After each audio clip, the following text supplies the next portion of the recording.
And joining me now is Homeland Security Secretary Alejandro Mayorkas. Secretary Mayorkas, welcome back to Meet the Press. Thank you for being here. Thank you for having me, Kristen. We are going to talk about what's happening on Capitol Hill, but first I do want to talk about that special counsel report that we just discussed.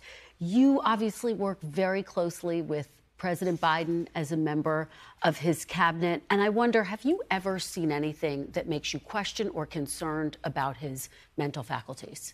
No. And let me take a step back, because I served as a federal prosecutor for 12 years. Kristen, the responsibility of a federal prosecutor is to investigate and learn the facts and apply the law to those facts.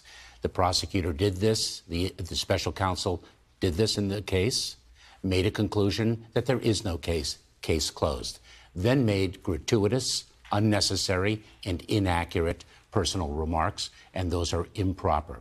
The most difficult part about a meeting with President Biden is preparing for it, because he is sharp, intensely probing, and detail-oriented and focused. You are saying some of the details are gratuitous. The vice president called what was in the report politically motivated. This was a special counsel that was appointed by the Biden administration. I wonder how you can ask people to have faith in the Justice Department investigating Donald Trump and not investigating Biden.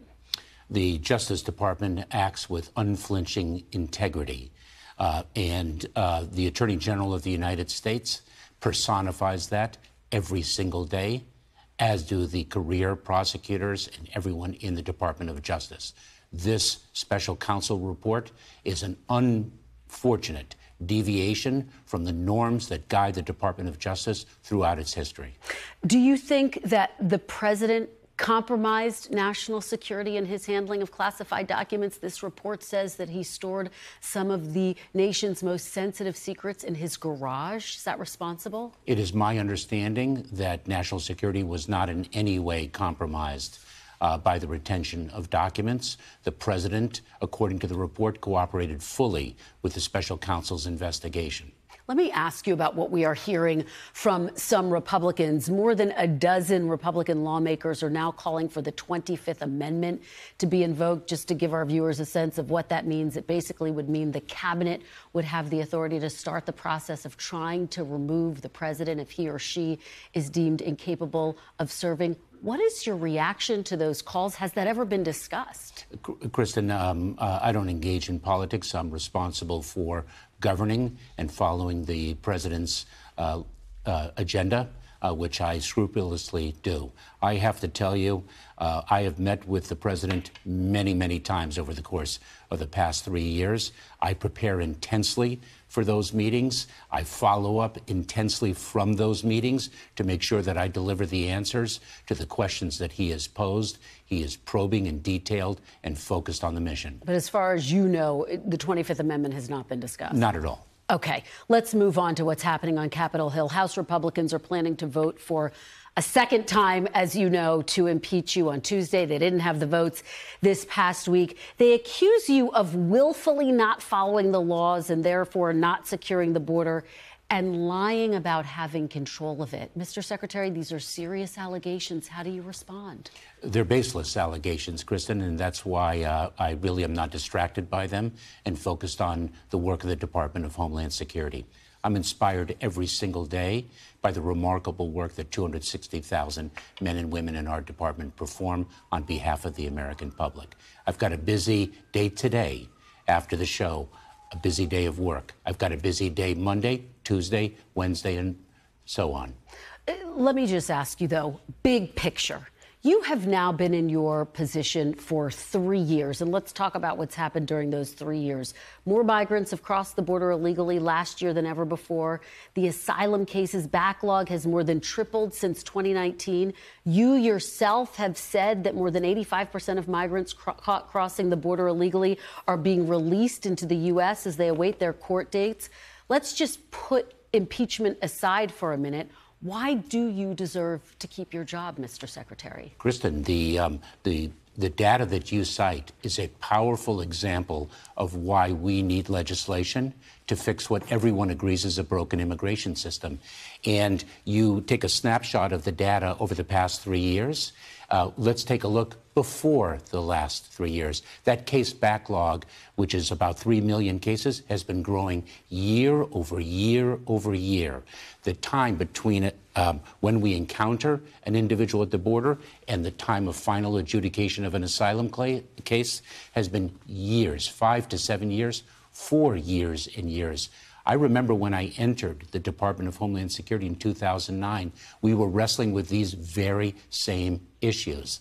The system has not been fixed for 30 years.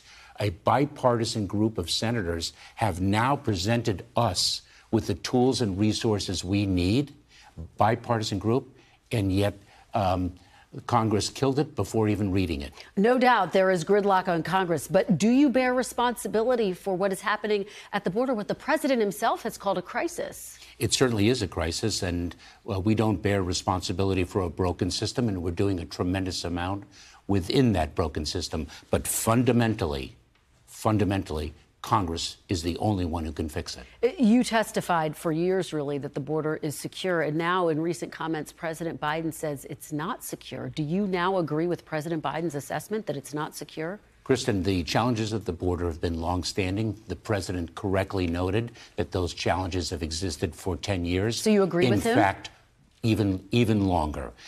There is no question that we have a broken system. There is no question that we have a challenge, a crisis at the border, and there is no question that Congress needs to fix it, and we're doing everything we can within that broken system, short of legislation, to address what is not just a challenge for the United States, but one throughout our region. NBC News is reporting that President Biden is actually right now considering taking some executive actions to deal with the border. As you know, Republicans are calling for him to shut down the border right now, something that undoubtedly would face legal challenges. But, Mr. Secretary, why doesn't the president just shut down the border and let the courts just try to stop him?